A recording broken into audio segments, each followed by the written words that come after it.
To go, oh yes, fresh off the press.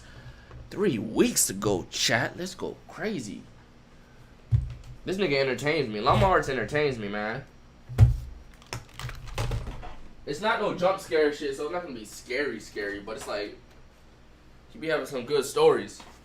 Ugh. Hey, get tucked in, chat. Get tucked in your bed, in your sheets. I know y'all got school tomorrow, or some of y'all.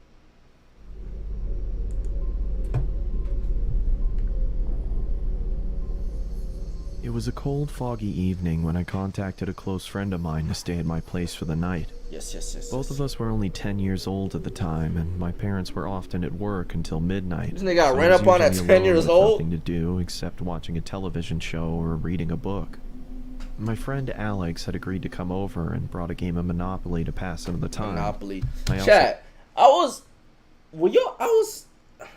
loved board games, but I never liked Monopoly. Everybody likes Monopoly, but I don't know if it was because that Monopoly, like, board games was like some you play not to like, it's like just some chill shit. Monopoly was so, you gotta do this, that, you talking about some houses, you talking about some bankruptcy, you talking about some real life, some money. I'm like, yo, what the fuck even is this, my nigga? I wanna play Connect 4, bitch.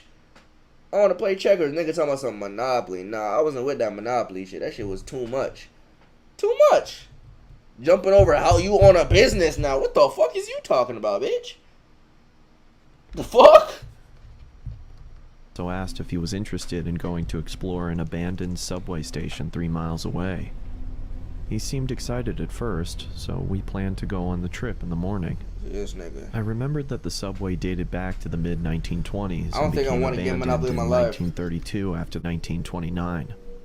I was very fascinated about its history, but never got the chance to go inside after my parents had warned me not to enter. As I quietly slept in my bed, I heard what sounded like a gunshot coming from the forest behind the house. Both of us woke up frightened after what we had heard, and I told my friend not to worry, as hunters tend to go into the forest on frequent occasions, but when I checked the time, it was 11:39 p.m. This seemed very unusual, as hunters only came into the forest between 8 p.m. and 10 p.m. I looked at Alex and decided to get out of my bed, intending to look through the window and spot for anyone in the forest. Nerd. The darkness clouded my vision, so I was unable to see anyone in the forest. I turned around and looked at Alex again, when suddenly I heard the front door squeak open. Chills went down my spine. Both of us quietly... That is a whole pedophile out here. That is a whole pedophile out here. We moved to the bathroom, locked the door, and kept the light off. It was the only safe place in the house. Both of us were terrified as we desperately tried to keep as calm as we could. We heard footsteps getting louder and louder until they stopped in front of the bathroom door. And then this is when the most terrifying sound forced my heart to almost burst. Fucked your cat? Oh, fuck. Both of us screamed as the person chopped the door to pieces. It was pitch black inside the room, making it hard to find the vent, and by the time I spotted the vent, the person behind the door had made a hole big enough for us to see him. The man adorned black leather and was wearing a Plague Doctor mask. Wait, these niggas is home alone? I don't know if my parents left me home alone that young. I ain't gonna lie.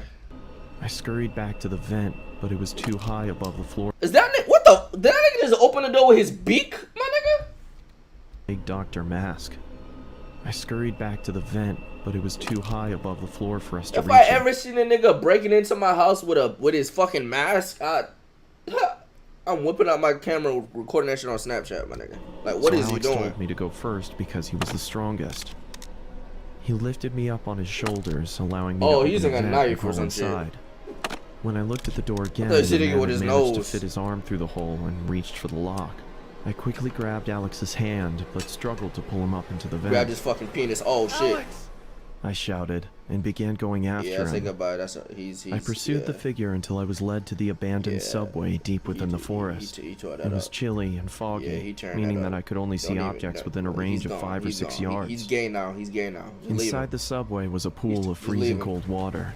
It was so dark that I couldn't see anything. Your I had friend to is rely gone. on listening to the screams from Your Alex friend is and gone. track the source. Alex is gone. As I slowly walked through the subway, I was now struggling to breathe under the intense stress and fear of the situation. I called, but there was no response. I continued walking through the water. I ain't gonna lie, Sean. If we were kids and some grown-ass man came and snatched you up, I am not chasing that nigga. I am hiding, bitch. When we're 10 years old and a grown-ass man scoops your ass.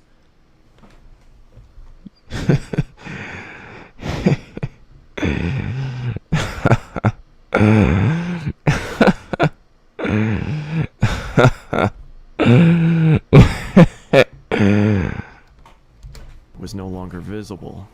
I was now experiencing a massive panic attack. I had lost track of Alex, and I had no idea where I was or how to get out.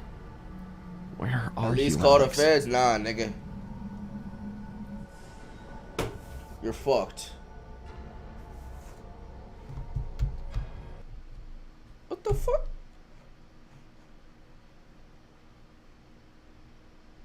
So this a real story? Buddy came through, snatched Jit up, and just hung him. Like, what is, like... What? Did they ever find dude? His closest friend remains missing. That's fucked. That's fucked. Y'all, go sub to YRG stream highlights. I need you to sub to that nigga, man. He got bands, he got pockets. Bitches always thotting. Pop, locking, dropping. I don't cuff it, I don't lock it. Bitches think I'm playing. Fuck what you saying. Get up out my house, I caught my nut, no you not staying. Shorty wanna come. Bitch, that is enough. She went to my phone and saw my hoe, now that's tough. She went to my phone, she got that tough.